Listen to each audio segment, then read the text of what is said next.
Assalamualaikum warahmatullahi wabarakatuh. Apa kabar teman-teman semuanya? Mudah-mudahan selalu sehat dan dimudahkan rezekinya dimanapun berada. Kembali lagi bersama saya di Digi Lain. Kali ini saya akan berbagi bagaimana caranya membuat akta kelahiran melalui aplikasi identitas kependudukan digital. Namun sebelumnya yang baru bergabung, jangan lupa subscribe terlebih dahulu teman-teman, kemudian like, dan berikan komentar kalian apabila ada yang ingin ditanyakan. Share juga video ini apabila video ini bermanfaat. Oke, langsung saja saya akan coba praktekkan bagaimana caranya untuk membuat akta kelahiran melalui aplikasi identitas kependudukan digital.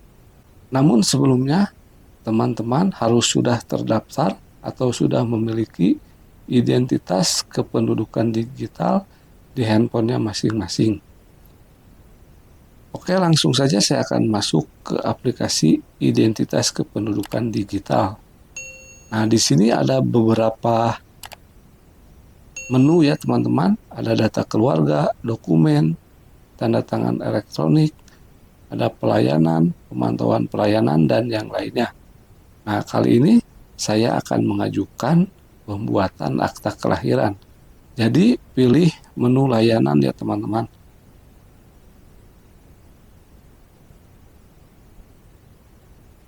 Nah, ditunggu karena jaringannya mungkin kurang bagus teman-teman.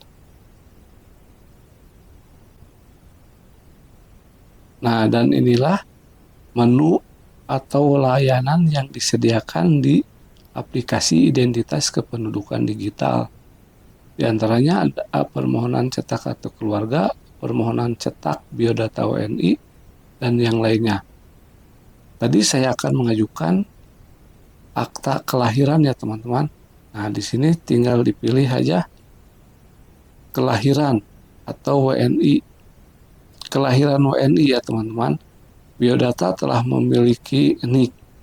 Jadi, sebelum mengajukan akta kelahiran, terlebih dahulu harus mengajukan kartu keluarga. Jadi, anak yang akan diajukan akta kelahirannya harus sudah tercantum di dalam KK. Langsung saja untuk mengajukan akta kelahiran, saya pilih ajukan.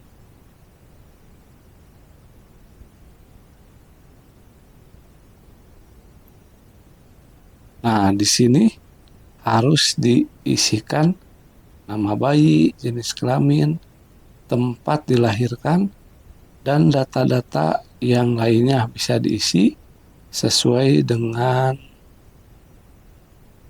data yang dimiliki.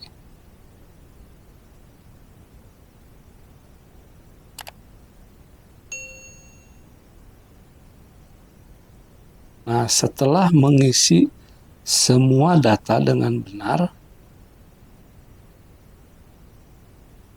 selanjutnya tinggal upload persyaratan ya teman-teman.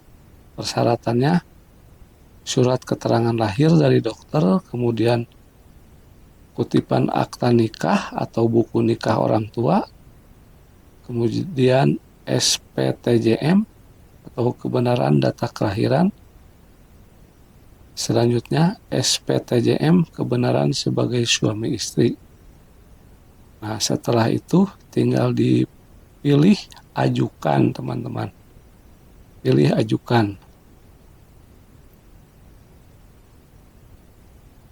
Setelah memilih ajukan, kita dapat memantau pengajuan di pemantauan layanan ya teman-teman. Sudah selesai atau belum bisa dipantau di pemantauan layanan. Mungkin itu saja yang dapat saya sampaikan. Semoga bermanfaat.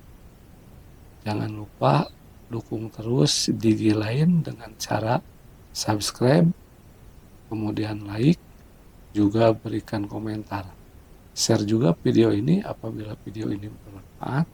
Sampai ketemu lagi di video-video saya selanjutnya. Terima kasih.